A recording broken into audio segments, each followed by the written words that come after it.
Hello दोस्तों, नमस्कार। स्वागत है आपका हमारे YouTube channel Uttarakhand GK very easy tricks में। और आज की इस वीडियो में हम दोस्तों बात करेंगे Uttarakhand GK test series part 74 के बारे में। और ये टेस्ट सीरीज हमारी दोस्तों उत्तराखंड पोस्टमार्टम क्लासेस के नाम से जानी जाती है, जिसमें हमने 73 पार्ट्स दोस्तों पढ़ लिए हैं और आज हमारा 74th पार्ट है। तो अगर आपने इससे पहले की वीडियोज़ नहीं देखी हैं दोस्तों, तो वो पार्ट्स आप ज़रूर देख लीजिएगा।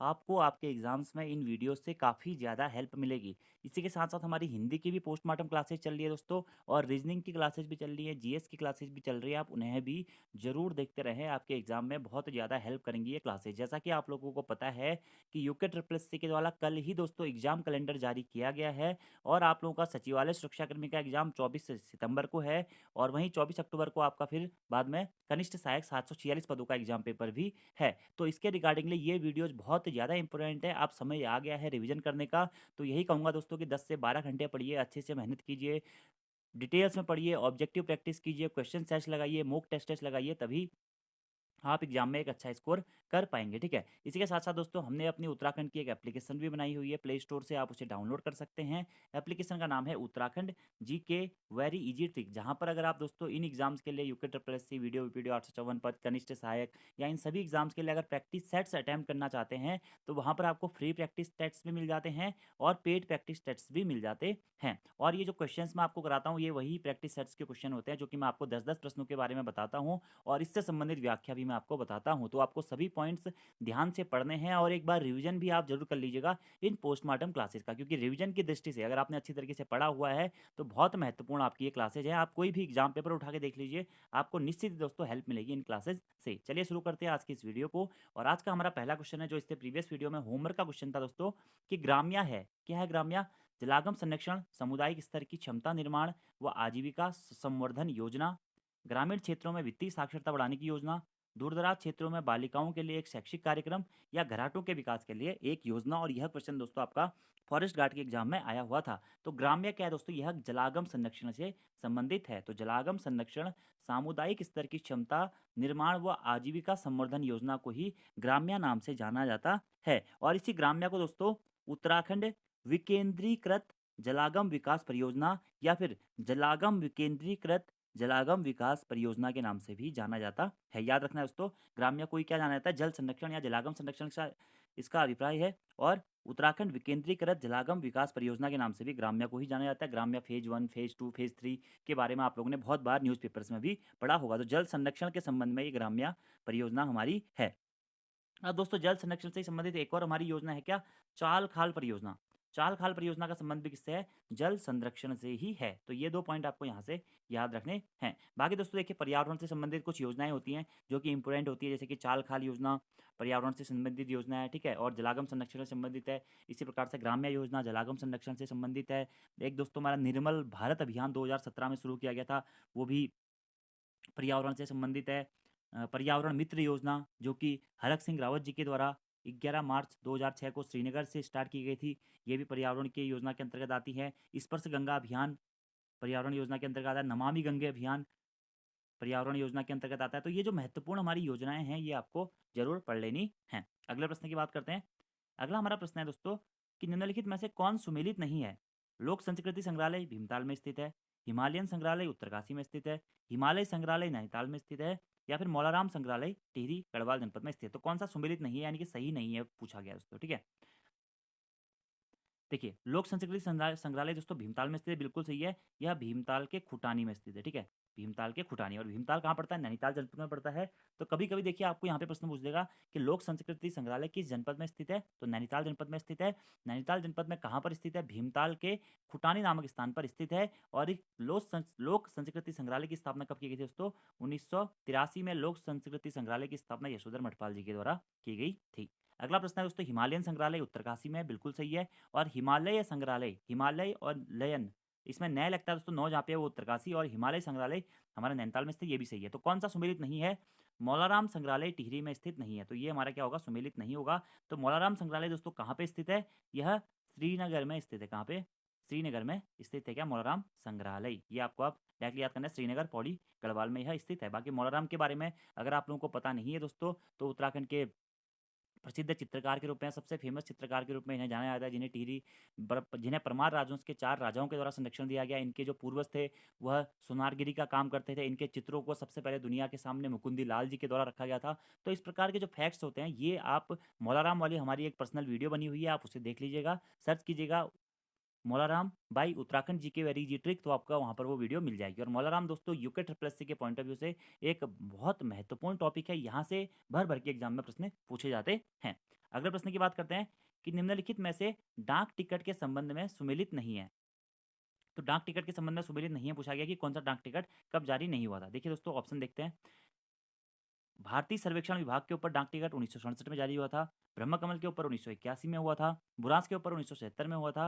और मोनाल के ऊपर 1975 में हुआ था। तो आप बताते हैं कि कौन सा सही नहीं है पूछा गया। देखिए दोस्तों ये तो सही है कि भारतीय सर्वेक्षण विभाग के ऊपर जो डाक टिकट जारी हुआ था वह 1967 में जारी हुआ था। कब? 1967 में। अगला जो है हमारा ब्रह्मकमल के ऊपर डाक टिकट 1981 में नहीं दोस्तों, 1982 में जारी हुआ था। तो कौन सा सुमेलित नहीं होगा? ऑप्शन नंबर बी हमारा सुमेलित नहीं होगा। ब्रह्मकमल देखिए दोस्तों, आप लोगों को पता है हमारे उत्तराखंड राज्य का राज्य पुष्प क्या है? वह है ब्रह्मकमल। तो ब्रह्मकमल के ऊपर 1982 में 2.5 रुपये का डाक टिकट जारी किया गया था। 1982 इसका सही आंसर होगा। बुरांस जो कि हमारा उत्तराखंड राज्य का राज्य वृक्ष है दोस्तों, बुरांस के ऊपर डाक टिकट 1977 में जारी किया गया था। ये बिल्कुल सही है। कब? 1977 में जारी किया गया था। वहीं मोनाल जो हमारे उत्तराखंड राज्य का राज्य पक्षी है, राज्य पक्षी के ऊपर डाक टिकट कब जारी किया गया था? 1975 में जारी किया गया था। ये भी बिल्कुल सही है। और 2 रुपये का डाक टिकट 1975 में जारी किया गया था। इसी के साथ दोस्तों उत्तराखंड के कुछ और महत्वपूर्ण डाक टिकट है, वो आप नोट डाउन कर लीजिएगा कि कुमाऊं राइफल्स या कुमाऊं रेजिमेंट पर डाक टिकट कब जारी किया गया था? 2017 में। वहीं गढ़वाल रेजिमेंट पर डाक टिकट कब जारी किया गया था दोस्तों, या गढ़वाल राइफल्स पर कब किया गया था? 2016 में। हेमवती नंदन बहुगुणा जी पर डाक टिकट कब जारी किया गया? 2018 में। इसी के साथ दोस्तों नंदा देवी जो हमारी राज्यात यात्रा है, या नंदा देवी पर डाक टिकट कब जारी किया गया था? 2014 में। ठीक है। और 2014 ऑप्शन में नहीं होगा तो आप यहाँ पे 2015 को भी सही कर सकते हैं। दोनों ही हमें किताबों में इसका जिक्र मिलता है। अगला दोस्तों बद्रीनाथ धाम पर डाक टिकट कब जारी किया गया था? 2003 में। और केदारनाथ धाम पर डाक टिकट कब जारी किया गया था? 2001 में। 2001 में। गोविंद वल्लभ पंत उत्तराखंड के प्रथम व्यक्ति जिन पर डाक टिकट जारी हुआ था वो कौन थे? गोविंद वल्लभ पंत। 1965 में 15 पैसे का डाक टिकट गोविंद वल्लभ पंत जी के नाम पर जारी किया गया था। इतने इंपॉर्टेंट पॉइंट है दोस्तों जो कि आपको डाक टिकट के संबंध में याद रखने हैं, और यहाँ से एग्जाम में प्रश्न भी पूछा जा सकता है। अगले प्रश्न की बात करते हैं दोस्तों कि हिमालयन सांस्कृतिक केंद्र की स्थापना कहाँ की गई है? खुटानी, गढ़ीकैंट, रामगढ़ या फिर भीमताल में? तो हिमालयन सांस्कृतिक केंद्र की स्थापना की गई दोस्तों कहाँ पे? गढ़ीकैंट देहरादून में। गढ़ीकैंट देहरादून याद रखना दोस्तों। देखिए लोक संस्कृति केंद्र पूछा जाएगा या लोक संस्कृति केंद्र पूछा जाएगा तो वहाँ खुटानी भीमताल, और हिमालयन सांस्कृतिक केंद्र पूछा जाएगा तो ये है दोस्तों गढ़ीकैंट देहरादून में। सन 2016 से में इसकी स्थापना की गई थी। कब? 2016 में। हिमालयन सांस्कृतिक केंद्र कहाँ स्थित है? देहरादून के गढ़ीकैंट में स्थित है। अगले प्रश्न की बात करते हैं दोस्तों कि जाख मेला कहाँ आयोजित होता है? ऑप्शन है आपके, जाख मेला आयोजित होता है में नीति घाटी, केदार घाटी, दारमा घाटी या फिर भौराड़ी घाटी। तो जाख मेला दोस्तों हमारा आयोजित होता है, जाख मेला, ठीक है, कहाँ आयोजित होता है? ये दोस्तों केदार घाटी में आयोजित होता है। कहाँ पे? केदार घाटी में। केदार घाटी यानी कि अगर जनपद पूछा जाता है तो कौन से जनपद में आयोजित होता है जाख मेला दोस्तों? ये होता है रुद्रप्रयाग जनपद में। कौन से जनपद में? रुद्रप्रयाग जनपद में। और रुद्रप्रयाग जनपद के भी ऊखी माँ सॉरी गुप्तकाशी के आसपास के क्षेत्रों में हमारे जाख मेले का आयोजन किया जाता है। और जाख मेले की विशेषता यह है दोस्तों कि इसमें जलते हुए अंगारों पर नृत्य किया जाता है। तो याद रखना है आपको कि जाख मेला कहाँ लगता है? रुद्रप्रयाग के गुप्तकाशी में लगता है, जिसमें जलते अंगारों पर नृत्य किया जाता है, या जली हुई जो राख होती है उस पे चला जाता है देवता के द्वारा। इसीलिए ये हमारा फेमस एक प्रसिद्ध मेला है केदार घाटी रुद्रप्रयाग जनपद का। नीति घाटी कहाँ स्थित है? चमोली में स्थित है। दारमा घाटी कहाँ स्थित है? पिथौरागढ़ में स्थित है। बौराड़ी घाटी दोस्तों ये हमारा कहाँ पे स्थित है? अल्मोड़ा जनपद में स्थित है। ठीक है। और केदार घाटी रुद्रप्रयाग जनपद में स्थित है, जहाँ पर जाख मेला लगता है। अब रुद्रप्रयाग जनपद के कुछ अन्य मेलों के बारे में बात करते हैं। प्रसिद्ध मेला हो गया दोस्तों जाख मेला। ठीक है। अगला दोस्तों क्या? हरियाली देवी मेला। हरियाली देवी मेला भी लगता है यहाँ पे। ठीक है। और एक हरियाली मेला आप लोगों को पता है कि हमारा भीमताल में भी लगता है।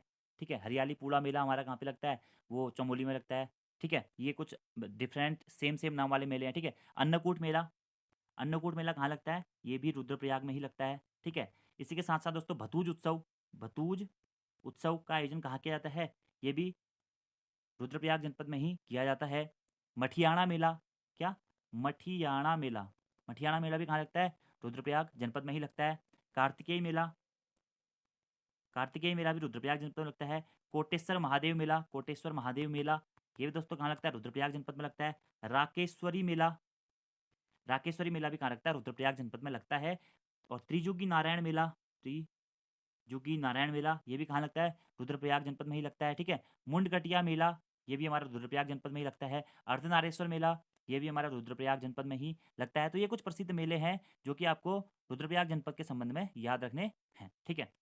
और रुद्रप्रयाग जनपद की स्थापना कब हुई थी? 1997 में रुद्रप्रयाग जनपद की स्थापना हुई थी, जिसे चमोली, पौड़ी और टिहरी जनपद से अलग करके बनाया गया था। और रुद्रप्रयाग को ही दोस्तों पुनाड़ नाम से भी जाना था। प्राचीन नाम क्या था इसका? पुनाड़ था। और इसी को रुद्रावर्त नाम से भी जाना जाता है। और रुद्रप्रयाग कौन कौन सी नदियों के संगम पर स्थित है? तो अलकनंदा तथा मंदाकिनी नदी के संगम पर हमारा रुद्रप्रयाग स्थित है। इतने पॉइंट आपको रुद्रप्रयाग से याद रखने हैं। अगले प्रश्न की बात करते हैं। निम्नलिखित में से सुमेलित नहीं है। प्रश्न पूछा गया चंद्र राजवंश के कर के संबंध में दोस्तों कि कटक कर सेना के लिए लिया जाने वाला कर, घी कर दूध बेचने वाले से लिया गया कर, स्यूक कर राज सेवकों के लिए लिया जाने वाला कर और हिलियानी अधूल कर बरसात में सड़कों की मरम्मत के लिए लिया गया कर। तो निम्न में से कौन सा कर सुमेलित नहीं है पूछा गया दोस्तों? तो कटक कर देखिए सेना के लिए लिया जाता है, बिल्कुल सही है।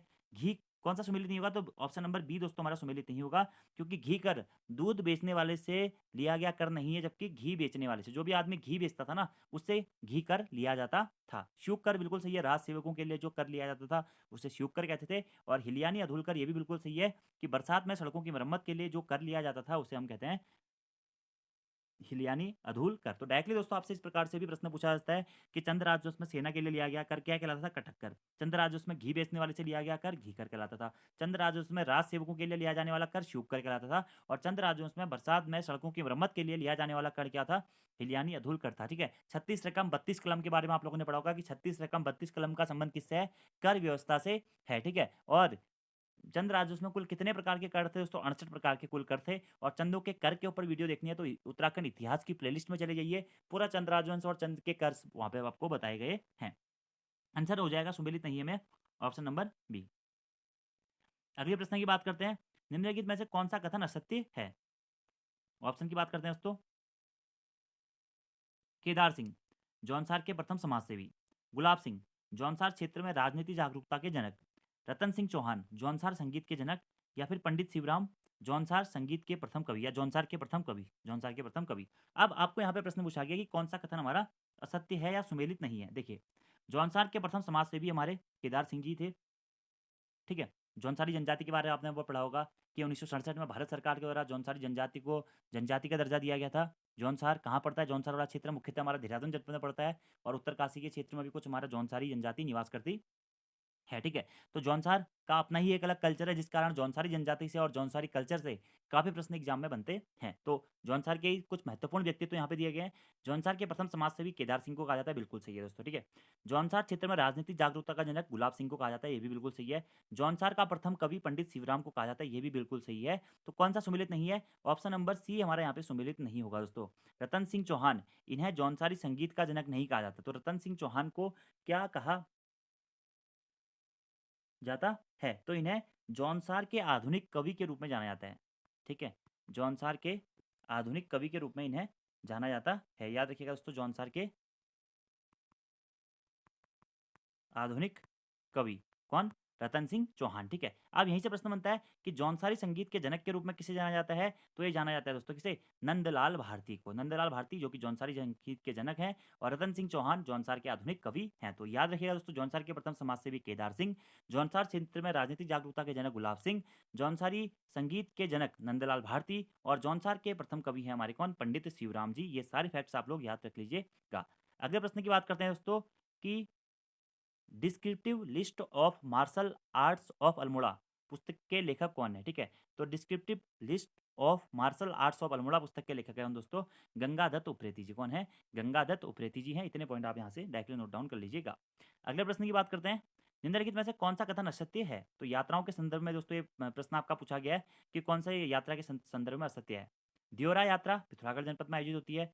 वारुणी पंचकोसी यात्रा उत्तरकाशी जनपद में आयोजित होती है, खतलिंग रुद्र देवी यात्रा टिहरी गढ़वाल में आयोजित होती है, या झाकर सहम यात्रा बागेश्वर जनपद में आयोजित होती है। तो देखिए कौन सा कथन असत्य है पूछा गया दोस्तों, यानी कि सत्य नहीं है। देखिए दियोरा यात्रा पिथौरागढ़ जनपद में आयोजित होती है, बिल्कुल सही है दोस्तों, ये बिल्कुल सही है कि दियोरा यात्रा का आयोजन कहाँ किया जाता है, पिथौरागढ़ जनपद में किया जाता है। देवताओं की यात्रा के नाम से इसे जाना जाता है, और प्रतिवर्ष दियोरा यात्रा का आयोजन पिथौरागढ़ के कुछ स्थानों में किया जाता है। ठीक है, इसमें क्या करते हैं लोग, 1 से 1.5 साल तक मंदिरों की यात्रा लगातार करते रहते हैं, तो ये तो बिल्कुल सही है। ठीक है, आपसे प्रश्न पूछा भी जा सकता है। वारुणी पंचकोसी यात्रा दोस्तों बिल्कुल सही है, उत्तरकाशी जनपद में इस यात्रा का आयोजन किया जाता है। यह चैत्र मास में आयोजित की जाती है, और वरुणावत पर्वत पर ये यात्रा का आयोजन किया जाता है। ठीक है, वरुणावत पर्वत की ओर को इस यात्रा का आयोजन किया जाता है उत्तरकाशी जनपद में, ये बिल्कुल सही है। खतलिंग रुद्र देवी यात्रा दोस्तों ये टिहरी गढ़वाल में आयोजित होती है, ये भी बिल्कुल सही है। खतलिंग कहाँ पड़ता है, खतलिंग ग्लेशियर टिहरी जनपद में पड़ता है। तो खतलिंग रुद्र देवी यात्रा जो है ये भी प्रत्येक वर्ष दोस्तों सितंबर माह में आयोजित होती है। कब, सितंबर माह में ये आयोजित होती है। और गुत्तू से लेकर भृगु गंगा के उद्गम स्थल तक इस यात्रा का आयोजन किया जाता है, खतलिंग रुद्र देवी यात्रा का, जो कि टिहरी गढ़वाल में आयोजित होती है। तो कौन सा सम्मिलित नहीं है, ऑप्शन नंबर डी हमारे यहाँ पे सम्मिलित नहीं होगा दोस्तों, कि झांकर सहम यात्रा बागेश्वर की यात्रा ना होकर कहाँ की है, अल्मोड़ा जनपद में आयोजित होती है। झाकर सहम यात्रा के बारे में बात करें दोस्तों, तो झाकर सहम यात्रा अल्मोड़ा जनपद के जागेश्वर, अल्मोड़ा जनपद के जागेश्वर में आयोजित होने वाली यात्रा है क्या, झाकर सहम यात्रा। याद रखना झाकर सहम यात्रा दोस्तों कहाँ पे, अल्मोड़ा जनपद में इसका आयोजन किया जाता है। आप लिख सकते हैं कि झाकर सहम यात्रा अल्मोड़ा के जागेश्वर धाम से कुछ ही दूरी पर स्थित झाकर सहम में देवता के मंदिर के लिए आयोजित की जाती है। तो यहाँ पे क्या होगा, अल्मोड़ा होगा। तो ये सभी यात्राएं आपको याद रखनी है दोस्तों। ठीक है, इसी के साथ साथ कुछ कुछ यात्राएं और है हमारी। नंदा देवी राजजात यात्रा चमोली जनपद की प्रसिद्ध यात्रा है। कैलाश मानसरोवर यात्रा पिथौरागढ़ जनपद की प्रसिद्ध यात्रा है, पिथौरागढ़ जनपद लिपुलेख दर्रे से होकर जाती है यात्रा। और पवाली कांठ केदार यात्रा, पवाली कांठा केदार यात्रा जो कि पवाली कांठा बुग्याल से होकर जाती है। ठीक है, टिहरी से लेकर केदारनाथ तक हमारी इस यात्रा का आयोजन किया जाता है, और प्रत्येक वर्ष अगस्त से सितंबर माह में उसका आयोजित होता है। सहस्त्रताल महासरताल यात्रा ये भी टिहरी और उत्तरकाशी जिले से संबंधित यात्रा है। सहस्त्रताल से लेकर महासरताल तक इसमें यात्रा की जाती है। अस्कोट आराकोट यात्रा पिथौरागढ़ से लेकर अड़कोट आराकोट उत्तरकाशी जनपद तक आयोजित होने वाली यात्रा है। उत्तराखंड की सबसे लंबी पैदल यात्रा हमारी अस्कोट आराकोट यात्रा ही है। तो ये कुछ प्रसिद्ध यात्राएं हैं दोस्तों जो कि एग्जाम में पूछी जाती हैं। छोटा कैलाश यात्रा पिथौरागढ़ जनपद में आयोजित होने वाली यात्रा है। तो ये सारे फैक्ट्स आप लोग याद रख लीजिएगा, एग्जाम्स के पॉइंट ऑफ व्यू से बहुत ज़्यादा इंपॉर्टेंट हैं। अगले प्रश्न की बात करते हैं, निम्नलिखित में से स्थापना के संबंध में सुमेलित नहीं है। देखिए, पौधरोपण नीति 2003, दूधातोली लोक विकास संस्थान की स्थापना 1982, पानी राखो आंदोलन 1989, और बाघमुख की सुरक्षा हेतु केंद्र की सहायता से सबसे पहले स्पेशल टाइगर फोर्स का गठन 2013 में हुआ था। तो सुमेलित नहीं है पूछा गया है। तो देखिए, दूधातोली लोक विकास संस्थान की स्थापना 1982 में हुई थी, पौड़ी गढ़वाल के उफरैखाल नामक क्षेत्र से। ठीक है, सचिदानंद भारती जी के द्वारा। पानी राखो आंदोलन 1989 में सच्चिदानंद भारती जी के द्वारा ही शुरू किया गया था। याद रखना आपको। बाघों की रक्षा हेतु केंद्र की सहायता से सबसे पहले स्पेशल टाइगर फोर्स का गठन 2013 में जिम कॉर्बेट नेशनल पार्क के अंतर्गत किया गया था। ये भी बिल्कुल सही है। तो कौन सा सुमेलित नहीं है, पौधरोपण नीति दोस्तों यहाँ पे सुमेलित नहीं है, क्योंकि पौधरोपण नीति 2003 नहीं 2006 में लागू हुई थी, और पौधरोपण नीति लागू करने वाला उत्तराखंड देश का प्रथम राज्य था। देश का प्रथम राज्य कौन था पौधरोपण नीति लागू करने वाला, वो था हमारा उत्तराखंड। तो इतने फैक्ट्स आपको दोस्तों देखिए, आज मैंने क्या कर रखा है, आपको इस प्रकार के प्रश्न दिए हैं दोस्तों जो कि आप ऑप्शन के हिसाब से कर सकते हैं। और एक ही क्वेश्चन से मैंने प्रयास किया कि हाँ मैं आपको 4 से ज़्यादा प्रश्न आपके सॉल्व करा दूं, और आपको दोस्तों ये सभी प्रश्न याद करते हुए चलने हैं, क्योंकि एग्जाम में कहीं से भी प्रश्न पूछा जा सकता है। तो कौन सा सुमेलित नहीं है, पौधरोपण नीति, इसका आंसर हो जाएगा 2006 में, जून 2006 से ये नीति लागू हुई थी, और पौधरोपण नीति लागू करने वाला देश का प्रथम राज्य था हमारा उत्तराखंड। और दोस्तों आज का आपका होमवर्क का क्वेश्चन है कि उत्तराखंड बुलेटिन किसके द्वारा जारी किया गया, या किसके द्वारा जारी किया जाता था, पर्वतीय समाचार पत्र के द्वारा, शक्ति समाचार पत्र के द्वारा, नैनीताल समाचार पत्र के द्वारा, या फिर आज का पहाड़ समाचार पत्र के द्वारा। तो इन 4 क्वेश्चनों के आंसर, इस क्वेश्चन का आंसर आपको कमेंट बॉक्स में देना है कि उत्तराखंड बुलेटिन किसके द्वारा आयोजित किया जाता है, पर्वतीय समाचार पत्र, शक्ति समाचार पत्र, नैनीताल समाचार पत्र, या फिर आज का पहाड़ समाचार पत्र। और दोस्तों आपको आज की वीडियो कैसी लगी, आपको कमेंट बॉक्स में आप जरूर बताइएगा कि आपको वीडियो कैसी लगी। वीडियो पसंद आती है लाइक जरूर करें, कमेंट जरूर करें, अपने दोस्तों के साथ में भी जरूर शेयर करें। और अगर दोस्तों आप हमारे उत्तराखंड के प्रैक्टिस सेट्स के बैच से जुड़ना चाहते हैं, या फ्री में प्रैक्टिस सेट देना चाहते हैं, या मंथली बैच से जुड़ना चाहते हैं, तो प्ले स्टोर से हमारी application Uttarakhand GK very easy tricks को जरूर डाउनलोड कर लें। यहाँ पर आपको उत्तराखंड की एक specially topic wise practice sets मिल जाएंगे, और दूसरा मंथली दोस्तों आपको यहाँ पे प्रैक्टिस सेट्स मिल जाएंगे, जिसके हिसाब से आप मॉक टेस्ट के हिसाब से प्रैक्टिस कर सकते हैं और अपनी तैयारी को आंक सकते हैं। तो आज की इस वीडियो में इतना ही दोस्तों। Thank you, thanks for watching video, see you next time, धन्यवाद।